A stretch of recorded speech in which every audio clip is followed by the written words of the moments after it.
earliest memories were about 1938. I made my first trip to the Dry Lakes. I went up at the request of a friend who wanted me to go along with him because he wanted to see what it was all about. So we got up there and spent a full day at the Dry Lakes watching all these cars, marveling at how fast they went. And I was very impressed by the way they had doubled the horsepower of the cars as they came out of Detroit with virtually no money at all, just work. So when I got back home, I decided I was going to have a race car. And it took me about a year to get the money together, and I finally bought a Roadster, Model A Roadster, with no engine. And I started to build a V8 flathead for it, but I really didn't have the knowledge required for the racing modifications. So fortunately, a friend of mine lived a few blocks away. He was a former Indianapolis race driver, and he knew everything about engines. He could do everything. He could weld, he could do sheet metal work, everything. So he volunteered to help me, which I really needed help.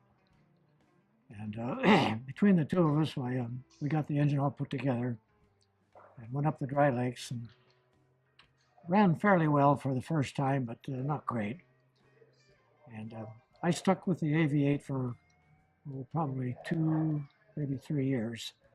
Finally got up to 123 miles an hour. And then I found out about a streamlined car that was available. It was set up originally with a 4-cylinder Chevrolet in it, and it was for sale. So I made a deal with the fellow. I wanted the car, but not the engine. So he said, okay, come on over and pick it up. And I went over and picked the car up, and it turned out it happened to be on Pearl Harbor Day, the same morning of the bombing. Quite a coincidence, but something I still remember.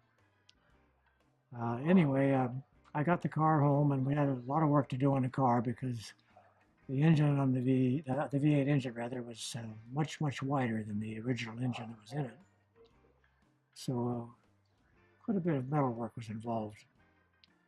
And unfortunately, before I finished it, the war came along and shut off the entire project. So I had to go into storage and wait like everybody else for the end of the war.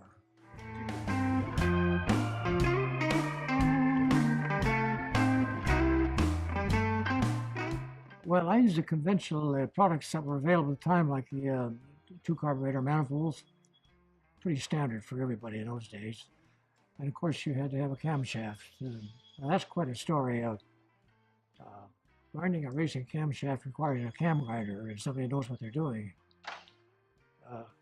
Eddie Miller knew what he was doing, but he didn't have a cam grinder. So what he did, he filed every lobe on that by hand with a file, put it back in the engine, rotated the cam, put an indicator on it to find out whether it was opening the right degree or not. Of course it wasn't. Took it back out, filed it some more, put it back in, and he went through the whole camshaft lobe by lobe. I've never heard of anybody making a camshaft with a file, but he did it. So that was a major project. The rest of it was pretty conventional, like higher compression ratio and porting out the block for better airflow. And I put on a Scintilla Vertex magneto for the ignition. So that's the way we started out.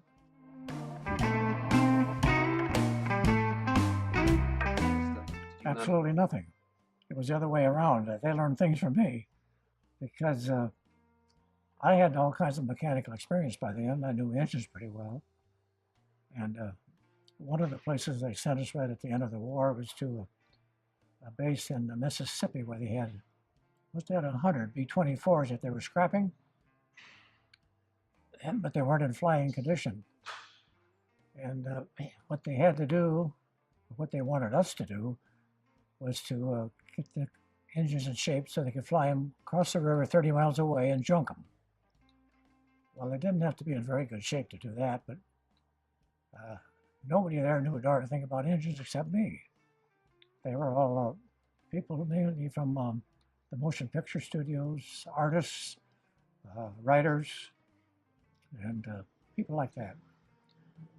So when we looked at the engines to see what was wrong, it turned out that nearly every one of them had 2 or 3 spark plugs broken off in them. Just careless mechanics is all it was. And we had to get those out and put in new plugs.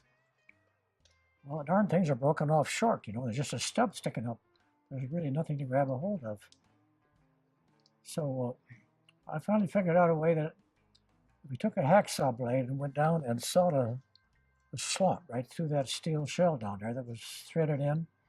It relaxed the pressure on them, and you could grab a hold of the stump that was left with a pair of pliers and screw it right out. Now, of course, that dumped filings and stuff into the engine, but I figured it would all blow out the exhaust for the short trip they had. And it worked perfectly. We got darn things all done, flew them over there and scrapped them. But see, the Air Force learned from me, not the other way.